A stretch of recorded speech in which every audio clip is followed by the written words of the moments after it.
আমি রয়েছি গ্যালারি গোল্ডে। চলছে আর্টিস্ট পার্থ ঘোষের সোলো এক্সিবিশন, আর সেই এক্সিবিশনে পৌঁছে গিয়েছি টিম টুডে স্টোরি। কথা বলবো শিল্পীর সঙ্গে, যারা এখানে এসেছেন প্রদর্শনী দেখতে, তাদের সঙ্গেও কথা বলবো। চলুন ঘুরে দেখি। আজকের এক্সিবিশনের জন্য আমরা অনেকদিন ধরে অপেক্ষা করেছিলাম।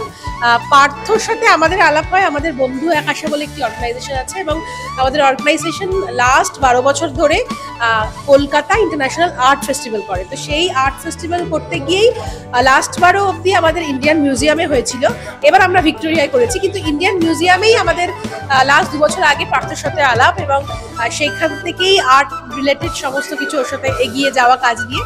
তো ভীষণ ভালো লাগছে, একজন আর্টিস্ট তার সৃষ্টির এতগুলো নিদর্শন, তো সেটা একটা সত্যিই অভিনব উদ্যোগ এবং ভীষণ ভালো লেগেছে আসতে পেরে।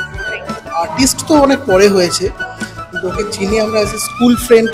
ছোটবেলায় ও কিন্তু এরকম নয় যে মানে একদম ছোট থেকে প্রফেশনাল হব, আঁকার একটা ন্যাক ছিল, কিন্তু সেইখান থেকে স্ট্রাগল করে করে করে করে আপস অ্যান্ড ডাউনস করে এই সার্কিটে ঢোকা for a certain period of time. যখন দেখি বিভিন্ন জায়গাতে গিয়ে ওর ছবি রয়েছে, আমরা ওকে ছবি তুলে স্ন্যাপ তুলে পাঠাই যে দেখ তোর ছবি রয়েছে, তো এইগুলো একটা অবশ্যই এটা লোককে বলতেও ভালো লাগে।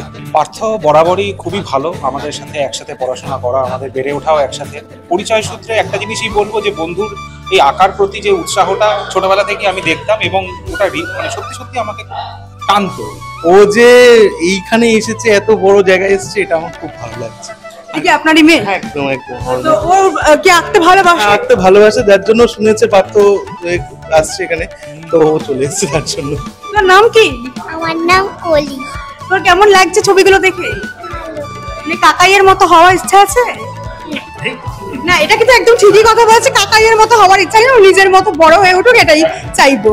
পার্থ এটা প্রথম সোলো এক্সিবিশন, কিন্তু এত সাকসেসফুল এক্সিবিশন প্রথম সোলো, সেই হিসাবে অভিনব। এত যে মুখ দেখছি, মনে হচ্ছে যে সমগ্র সমাজটাকে আমি চোখের সামনে দেখতে পাচ্ছি। ছবি দেখে মনে হচ্ছে, প্রথমেই মনে আসছে যে face is the index of mind. সমাজের প্রতিটি মানুষকে নিয়ে বৃহৎ সমাজ, তার প্রতিফলন প্রতিটি মানুষের মধ্যে, আর তার প্রতি মানুষের যে মনোভাব তার মুখের মধ্যে ফুটে ওঠে।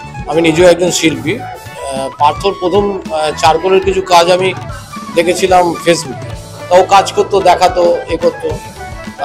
এইবারে যে এই সোলো এক্সিবিশনটা করলো, আমি এসে দেখতে পাচ্ছি অনেক ছবি, এবং তার মধ্যে বেশ কিছু কাজ খুব ভালো মানের, আমার সেটা খুব ভালো লাগলো। কিছু কালার পেন্টিংও করেছে, যেগুলো হয়তো একটু জাস্ট ওয়াশের মতো করে, কিন্তু অল ওভার এক্সিবিশনটা খুব ভালো। ওর যেটা কাজের আমার সব থেকে বেশি ভালো লেগেছে, সেটা হচ্ছে ওর অদম্য কাজ করার ইচ্ছে, প্রচুর কাজ করে।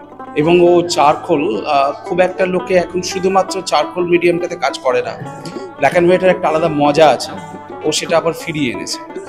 আর দ্বিতীয় নম্বর হচ্ছে ও প্রচণ্ড কাজ করে, এবং ও যে একটা সিকিউর লাইফ বা চাকরি টাকরি ছেড়ে দিয়ে ছবি আঁকার মতন একটা আনসার্টেন জায়গাতে এসছে, এই সাহসটাও সবার মধ্যে থাকে না। যাই হোক, এইগুলো জানতে পেরে ওর ওপর ভালোবাসা বলুন, কিছুটা শ্রদ্ধাও, ও আমার চেয়ে ছোট হলেও এই সাহসটা তো সবার থাকে না। ফিলিংসটা তো প্রথম সোলো হলে তো সবারই ফিলিংস খুব ভালো থাকে। আমি প্রচন্ড এক্সাইটেড ছিলাম। তারপরে ব্যাপারটা হচ্ছে, জিনিসটা তৈরি হতে দেখেছি তো একদম স্টার্টিং থেকে, যখন এরকম একটা জায়গা পায় তখন হয়তো সেটা আরো বেশি ভালো লাগে। মানে তৈরি হতে যেটা দেখেছি, সেটা যখন এরকম ভাবে এক্সিবিট হয় এবং প্রত্যেকটা মানুষ এসে যখন বলে যে খুব ভালো হয়েছে, খুব ভালো হয়েছে, তখন আরো ভালো লাগে। অবশ্যই ভালোই লাগছে, ন্যাচারালি নর্মালি ভালোই লাগবে। আমাদের খুব গর্ব হয়, মানে পার্থর মতন একজন মেম্বার আমাদের রয়েছে, বিশেষ করে আমার নিজের ভাই। দারুণ লাগছে, এসছি, আমাকে ইনভাইট করেছে, এর জন্য দেখতে এসছি আমরা। তো এই কাজ দেখে খুবই গর্বিত, খুবই ভালো লাগে, ব্যাস এইটাই আর কি। কোথা থেকে এসেছেন আপনি? আমরা লেকটাউন থেকে এসেছি। আমার কাছে মনে হয় যে যারা নিজের ব্যস্ততার মধ্যে থেকে সময় বার করে, ব্যস্ত জীবন তো সবাই, যারা সময় বার করে আসবে, প্রত্যেকে আমার কাছে বিশেষ, প্রত্যেকে আমার কাছে বিশেষ। তাই আলাদা করে কাউকে বিশেষ পদে রাখার মতো যোগ্যতা আমার নেই। আমার কাছে এইটুকুই বড় পাওয়া, একজন অনামী শিল্পী হিসেবে যে এতগুলো মানুষ তাদের সময় বার করে এসেছে, এটা আমার কাছে সব থেকে বিশেষ। উদ্বোধনের অনুষ্ঠানও এই কারণেই রাখি না, কারণ প্রত্যেকের আশাটা আমার কাছে শুভ সময়। তো আলাদা করে উদ্বোধনের কোনো সময় নেই। আমার এই দুটো ডিসিশন, যে আমার উদ্বোধনী অনুষ্ঠান হয় না, আমার চিফ গেস্টের কনসেপ্ট আমার থেকে। কি ধরনের কাজ করেছো এবার? আমার মোস্টলি এই পার্টিকুলার শোটা হচ্ছে অবয়ব নামে, পোর্ট্রেট ধর্মী কাজ বেশি, এবং তার বাইরে ফিগারেটিভ।